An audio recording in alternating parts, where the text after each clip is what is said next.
Wow, is that a Jigglypuff? Oh, it's so cute. I wonder why it's not singing. Well, let's listen to the podcast to find out how we can help it.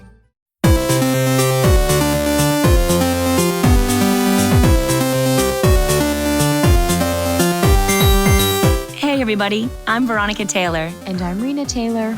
And this is The Trainer's Guide.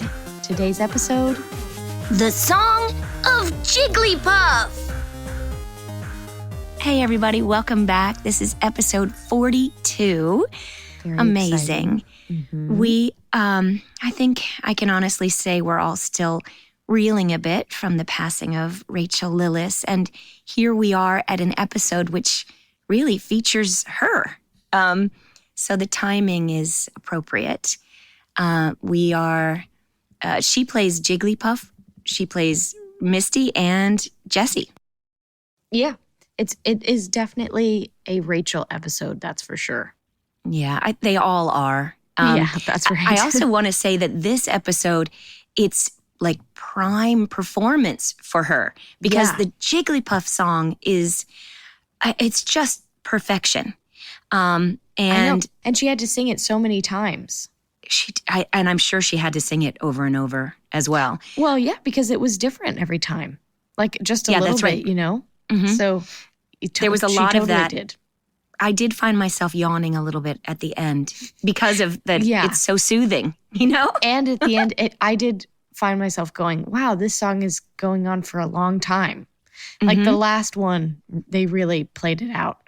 And I'm going to say, because my voice is cracking, that apologies in advance because my voice isn't very good because I was up very late last night doing some karaoke of my own. I am in Italy right now in Florence doing an art class for about a week. And I went out with some of my new friends from my class last night and we went to this giant karaoke place and it was very fun, but I got home extremely late and my voice is has not recovered yet. I need one of those berries that they find. Would you say that you were prepping for this episode by singing and really getting into it? I think so. I have to admit, nobody fell asleep when I sang. So hey. Yeah. Were you carrying a marker with you just in case? No, and I was just thinking of that too. I didn't. But it would have been good because we're all art students. So it would have been funny for us all to have like with markers or paintbrushes your or something. Paintbrush, right, with your oil paint. Exactly. That would have been good. I also am suffering from a little bit of a lost voice, but I was in Richmond at Collecticon this past weekend, and it was a truly moving experience. I think as all conventions are a wonderful way for all of us to get together and tell stories, this was more so because it started, it provided a gateway or a platform, I suppose, for people to begin to express their grief. I think that so often in America, especially, we don't talk about our grief. We kind of cover it over and pretend we're okay. And this allowed all of us to start talking about Rachael and how sad we are and how much we appreciate her and to celebrate her. And I had this one couple brought me, they had been out looking at the Pleiades meteor shower and happened to catch a shooting star and so generously made a copy and framed it for me and brought it in her memory. And I'll be carrying that around with me. And there were so many other wonderful things that people brought and stories that people brought. And I hope that we can just continue to share our memories and celebrate Rachael for a very long time to come. But this episode is a way for us to do that as well, because she was magnificent in this. And there's so much singing in this episode. I know. And she's such a good singer. And you can really see, like, because she plays so many different characters, all of them sing differently. And yes, so that's right. You do kind of get to see a bit of her range in a sense because... Actually, yes, because as Misty, Jessie, and Jigglypuff, she sings. Yeah. Well, we should get into the episode. It's a great... This episode specifically is a great little piece of her legacy Very think so. long legacy for sure, but this is a great place to start. Yes. So yeah, we'll jump into it.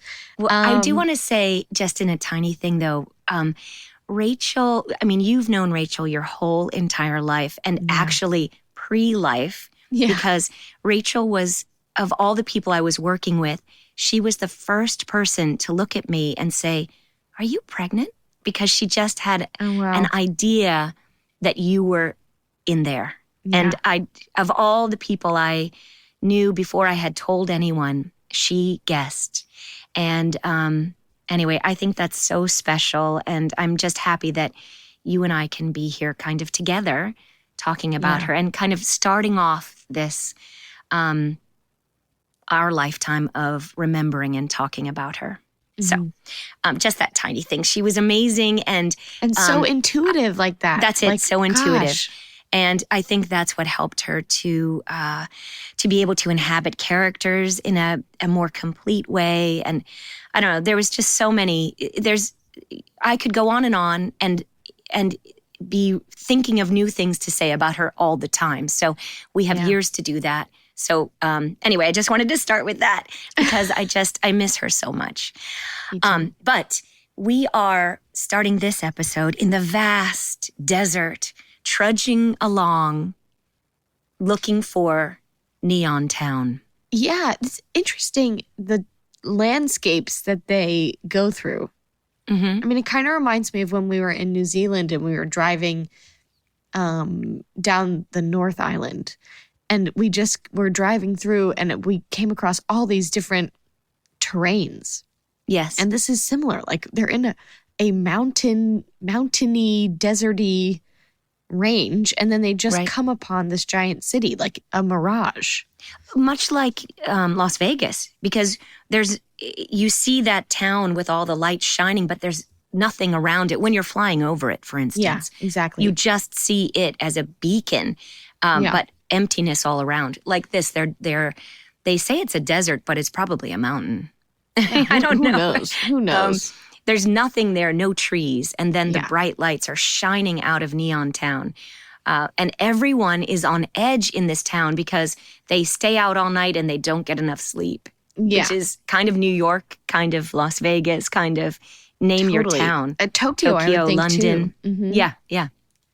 Yeah, so exactly. Everybody's there and they're all very irritable, and Ash gets into this fight because this guy bumps into him, and it's just kind of like tensions are really high. We meet an Officer Jenny, and she basically tells Ash, Misty, Brock that they shouldn't be out at night, and that they should get a hotel, which I just thought was a funny, like, I don't know, the way she was saying that was just kind of funny to me, but in describing it, it's not as hilarious as it was. No, but also, like, wouldn't they be staying in a hostel or something? Because they're travelers, you know? But anyway, they shouldn't be up late because people are getting into trouble at this late hour, which it couldn't be that late. But anyway. But hard to tell because of the lights, just like Las Vegas. Good point. You have no idea what time it is because it's so bright all the time. Yeah, that's right. But basically, so she says, everyone's short-tempered because nobody's sleeping and you should mind your business, yada, yada.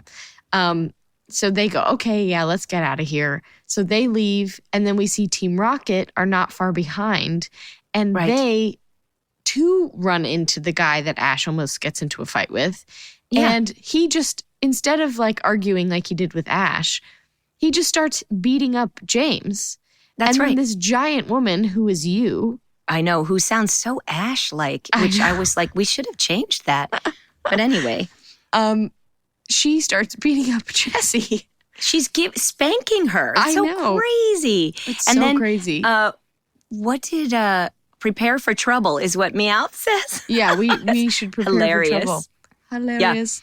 Yeah. What I love in this episode is that, I mean, I think with all the episodes, especially watching it and sometimes watching it twice to kind of get our notes down and like prepare, you do notice there's so many small details. And like for this, Jessie and James get beat up in the like first scene.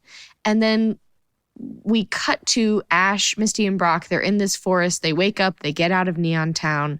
they're in the forest and they come across a Jigglypuff. And then when we cut to Jessie and James, who are inevitably spying on them, they are still like in their beat up, like they're still messed up. Their hair is messy and they're dirty and stuff. And I just love that those small details continue. Right. Yeah. It's so fun. And I mean, I don't know. I just feel like I would it seems like people had a great time working on this show, like the animators. And I hope that that's true because that's what we should find out next. When in next season, we'll try to interview people who worked on the show in Japan. Ooh, yes, we'll go. Or maybe we'll just research it. I don't know. You know what? I was looking this up and remember, I forgot about this, but remember Jigglypuff is pudding in Japanese. I forgot about that. I did too. It's pudding. But you know what else is weird is that it's a balloon Pokemon. So why did they call it pudding? All of that is so interesting. I was looking this up because I was trying to find out. This is kind of skipping ahead, but Jigglypuff, when people fall asleep to its song, it draws on their face with the marker. Right. And I remember when we were in Japan, I think, or at some point, somebody was telling me that there's a thing in Japan for karaoke that they have markers in like the little private rooms and you draw, not necessarily on people's face, but like there's a writing element or something. And so that's why they incorporated the marker into, or like that's why Jigglypuff has the marker in its microphone as it like, I see. in later episodes. Yeah. So in my trying to find that, I've remembered and found that Jigglypuff's name translates to pudding, but apparently it like indirectly translates to kind of angry, puffed up, like puffy thing. Oh. So why isn't its name souffle? I don't know. That's a good point. But I wonder if maybe that's why, like for pudding, if it's that more related to the indirect translation that it's like gets all. Oh, it must. Yes. That's puffy, very wise. Puffy when huffy, you know? Oh, nice. Did you just come up with that? Yes, I did. Puffy when huffy. When I was saying very it, I was good. going, I wonder if that will be good or not. But I think if you laughed, then I think other people will be laughing, right? I think it's T-shirt worthy. Oh. But that's just me. Okay. Now, they come upon Jigglypuff and Misty wants to catch it with her Staryu using double edge. But so Staryu hits it and it starts to cry. Yeah. Poor little thing. This is the thing that I don't love. Is like they come across these wild Pokemon just sitting on a tree stump and go, okay, I'm going to capture this. And they basically like throw and have their Pokemon attack without warning. Like, shouldn't you say something to the other Pokemon so they can like be aware? I just think that's so unfair. I would start crying too if I was that Pokemon. I know, because it just got bonked on the head with the pointy Staryu. And here it is minding its own business, and then it's just getting like whacked by other Pokemon. It just doesn't feel like Ash has done that a couple times too, and I don't understand how that works because it never works out. Well, it's similar to how you see lightning bugs or fireflies and you catch them in your jar. The poor little things were just, I mean, we all do that, but they were just flying around and now they're caught until you let them out. I know. So it's kind of Pokeball-like. You know what? The other day I was sitting out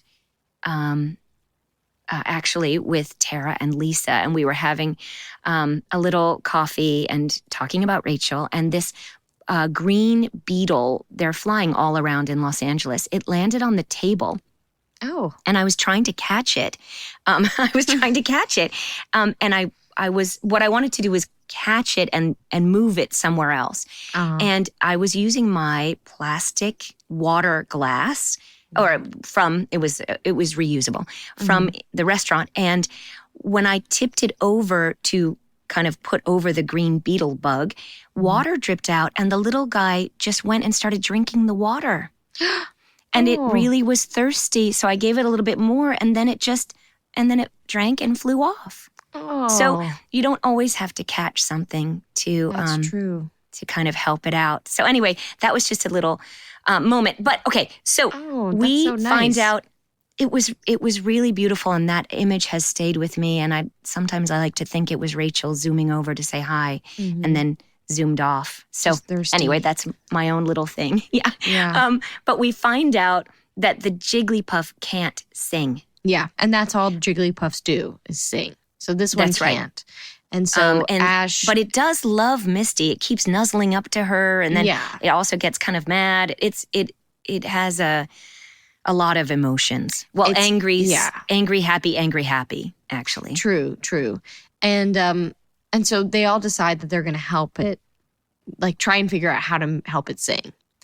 And so as they decide this is when Team Rocket come out.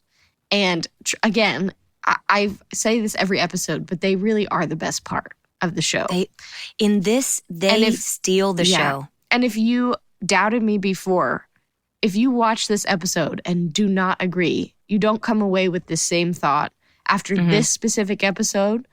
I don't think we're watching the same thing. Because they come out and because they're like, this is it. We're going to take Jigglypuff and we're going to use it to put everybody in I almost said Noisy Town. Neon Town. Neon Town to sleep, and then we'll rob them, essentially. And so they come out in these like sea captain outfits with a giant speaker and microphones, and they do a song. A new motto. A music video. Yeah, in music the middle video of this episode. Mm-hmm. It's amazing. Amazing. It's amazing. And their singing is really great. Their character singing is really great. And Meowth, too, is singing. It's just great. It's so funny. And so they're saying like, we're tired of our motto, so we're trying this song.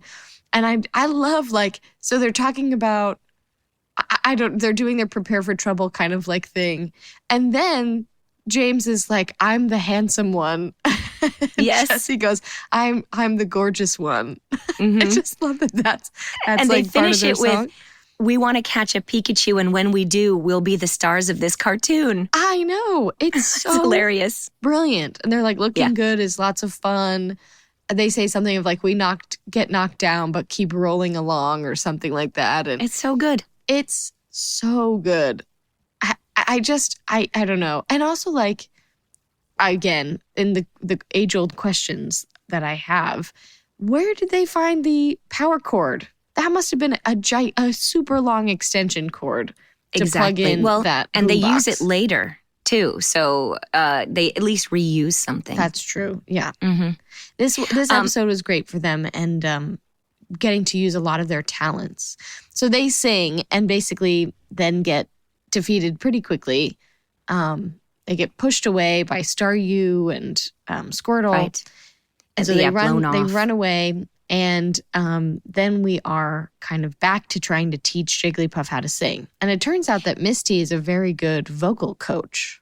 Right. She's doing her do, re, mi, fa, sol, la, ti, do. Yeah. And also teaching Jigglypuff through the use of a balloon to how to fill its lungs and expel the air, which is a great breath control. Mm-hmm. So that's amazing. And then we get and a it great doesn't work. thing with no, it doesn't work.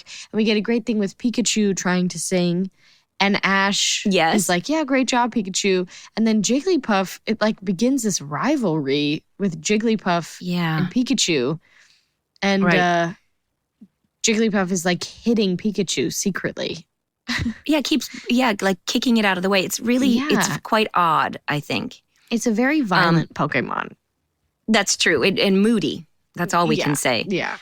Luckily, well, I do think, first of all, we do learn a little bit about bullying in this episode, where when someone is frustrated, they act out. And you can see Jigglypuff really acting out because it isn't able to, in a sense, speak for itself, isn't able to use its gifts of singing. So it acts out like many bullies do. They have trouble at home and they act out on the person that they sometimes feel the safest with, that they can just be mean. And it lets them feel like they have some control, even though they don't in so many other parts of their life. But really, what it comes down to, I think, is when you don't feel heard, you often are depressed or angry. There's you so can much lash out in different ways, for sure. That's right. And I think we learn primarily in this episode that everyone needs to be heard and everyone needs the chance to shine. And we see that with Jigglypuff. At least here, they're trying to help it to get its voice. Brock comes upon a tree that has this fruit that has the power to heal your throat. Yeah, which who knew that that's what Jigglypuff was dealing with, but somehow it works and it starts to sing. Yes, and perfect. So they go, this is going to be awesome. We can't wait to hear you sing. And so Jigglypuff gets put back down on the tree stump and starts to sing, but then we find out that it sings lullabies. And so it puts everybody to sleep. Right. And Jessie and James are sneaking around trying to record its voice, and they fall asleep too. They have this great reel-to-reel recorder with a giant mic on a boom. They're trying to record. It's just so classic and amazing. It's very old school, but really fun. With their boom mic, and that's just hilarious. Right.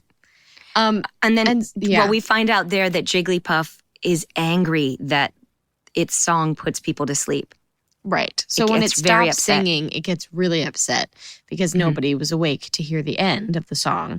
And so then it gets a marker out of Ash's bag, which I didn't know that that's how this whole thing started. I forgot. Totally. But it gets the marker out of the bag and then draws on everyone's face.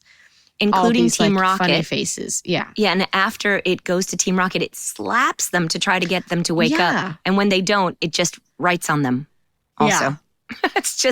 It's really terrible. Don't do this at home. No, and that's especially the marker, it cannot be non-toxic. That's got to be like, that's I don't know. Point. I can't imagine. It's not a Sharpie because it does come off. Yeah. Yeah. But it's not good. Which is lucky.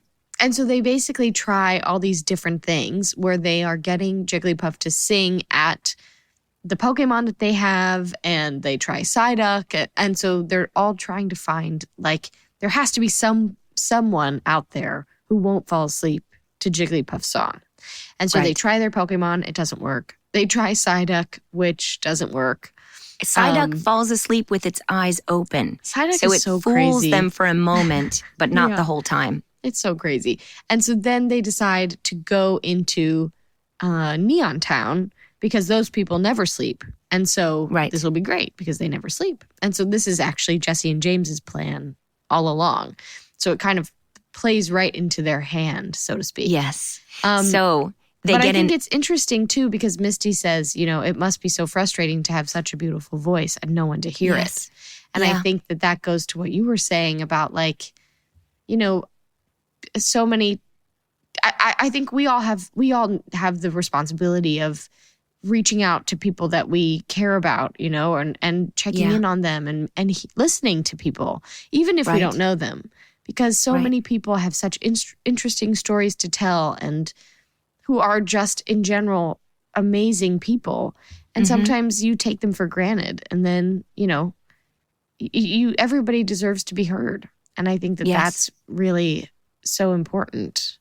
Well, you know what? This is kind of adjacent, but I was visiting my grandfather, your great-grandfather, this past week, and he came upon an article about a chat bench, which has the label chat bench on it, and people just come and sit next to each other and just talk.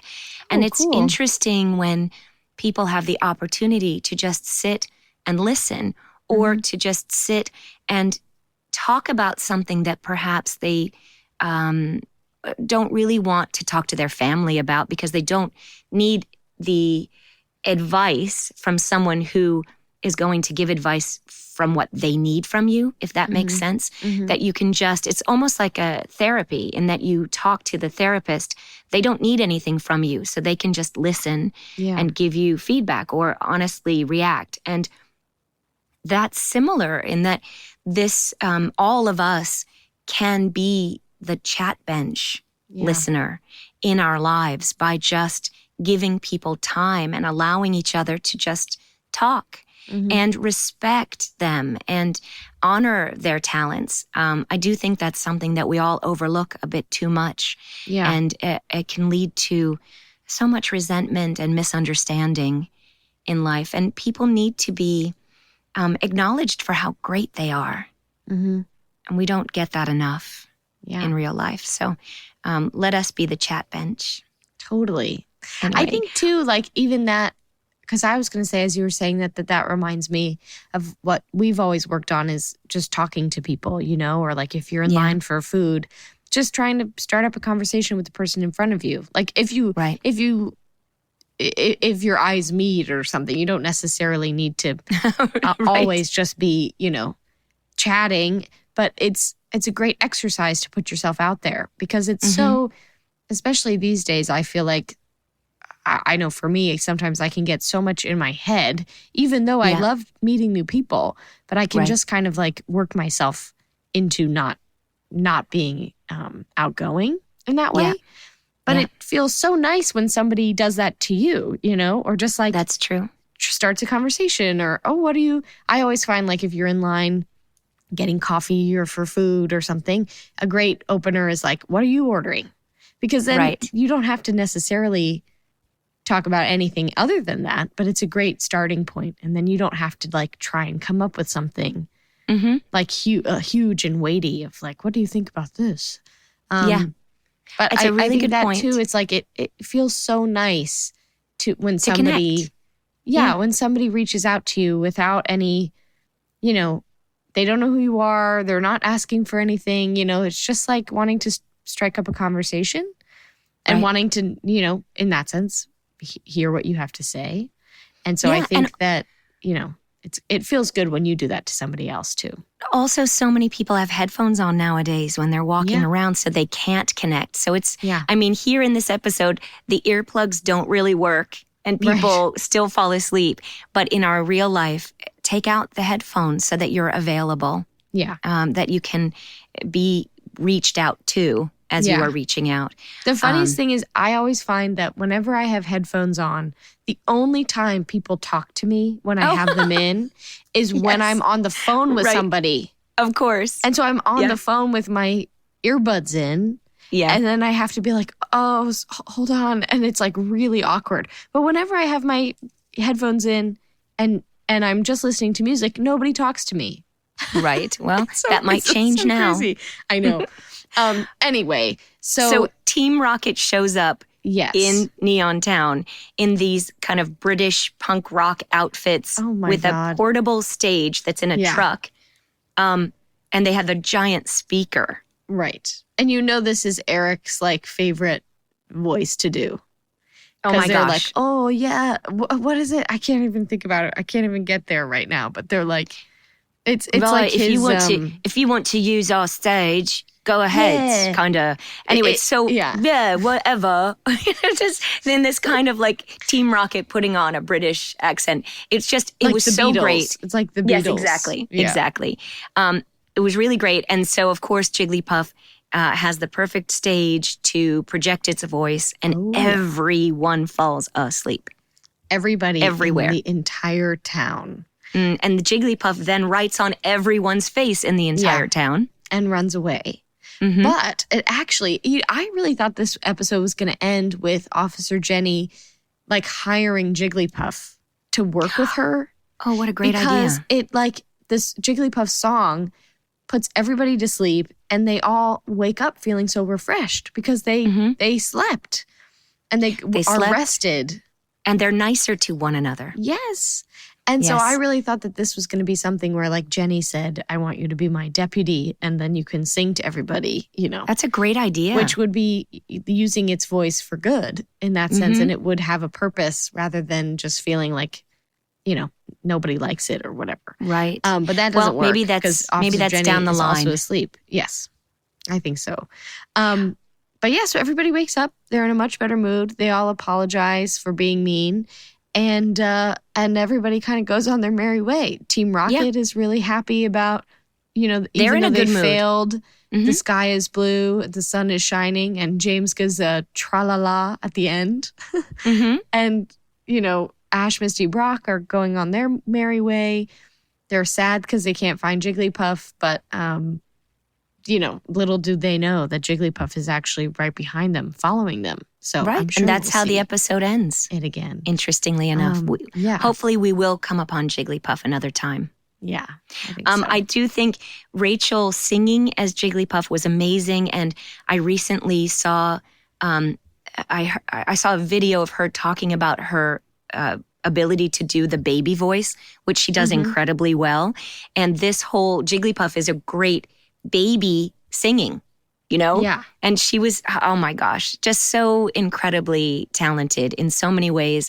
And I think more and more we'll uncover that.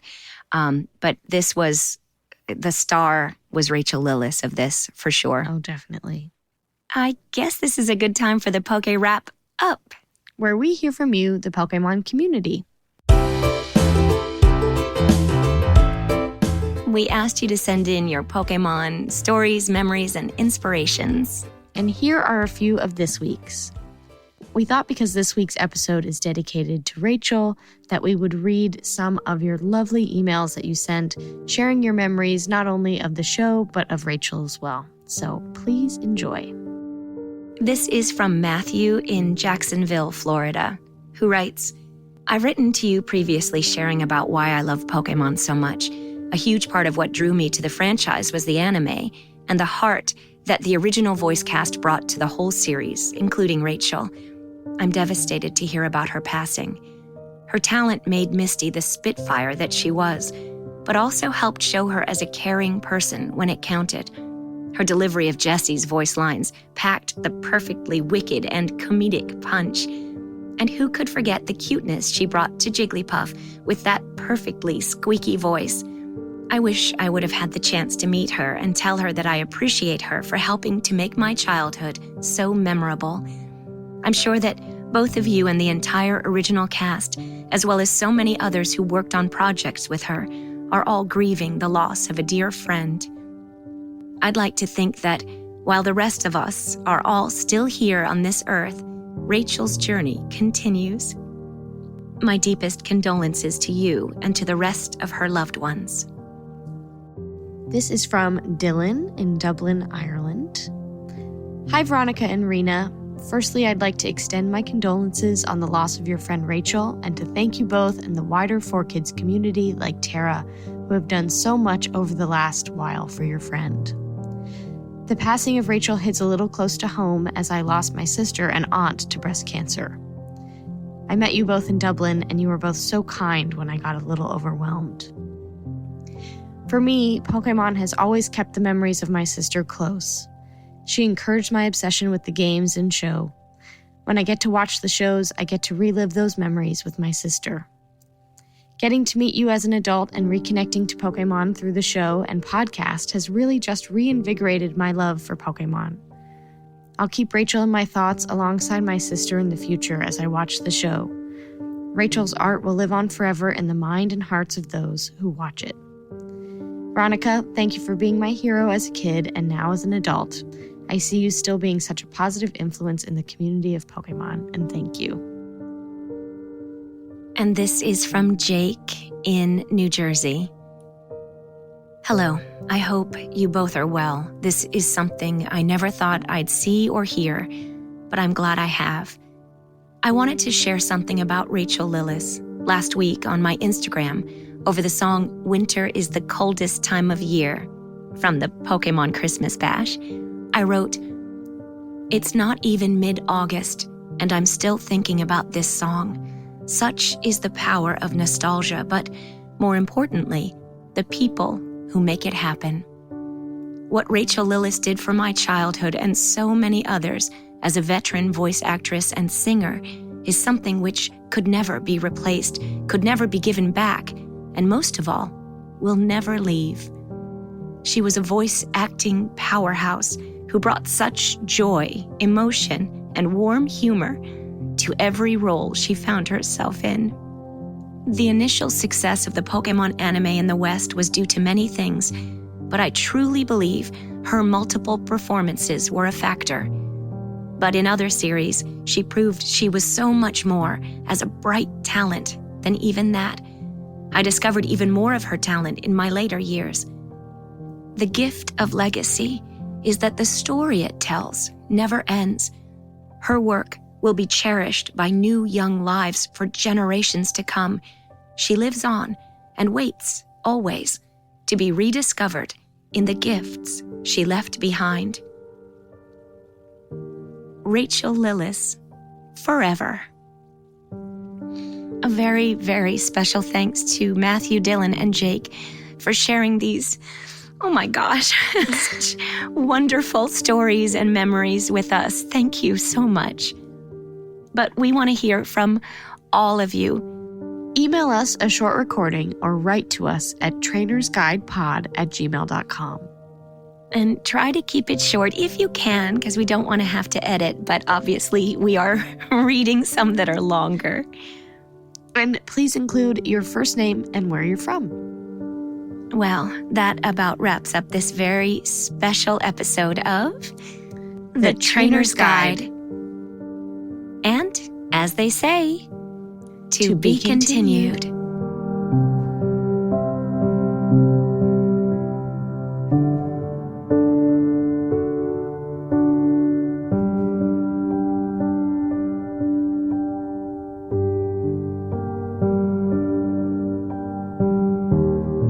We hope that you continue to join us on this journey that is The Trainer's Guide.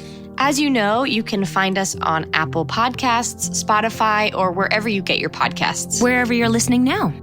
And if you subscribe, comment, and rate the podcast, it helps others find the show and keeps us on the air. Thank you so much in advance for your generosity and all of your amazing support. Trainer's Guide is a production of Boom Integrated. We are co-executive producing this along with the amazing Adrian Glover and the incomparable Robin Lai. I'm your host, Veronica Taylor. And I'm your host, Rena Taylor. And this has been The Trainer's Guide. We'll see you out there on the road.